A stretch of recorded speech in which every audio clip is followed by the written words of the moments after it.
Ito po pala ang dahilan kaya yung mga kaalyado ni Vice President Sara Duterte sa Senado ay kumikilos para ipa-dismiss yung impeachment case.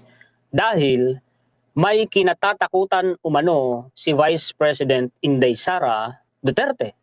Isa si veteran broadcaster Arnold Igan Clavio sa mga naniniwala na kabilang sa mga pangunahing dahilan kung bakit pinipigil di umano ni Vice President Sara Duterte, so pinipigil ni VP Sara Duterte yung impeachment. So si VP Sara Duterte ang nasa likod ng pagkilos ni Senator Attorney Robin Padilla, Bongo.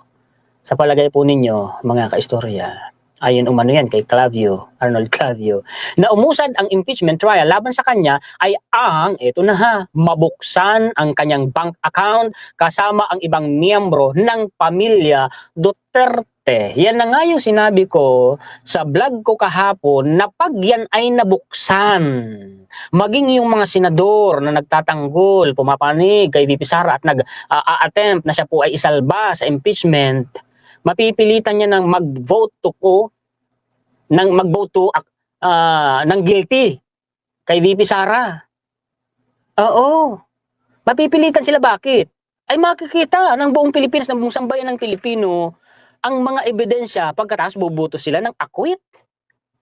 O di ano yun, gagalitin na nilang lubusan nun ang taong bayan, nakita na andyan ang ebidensya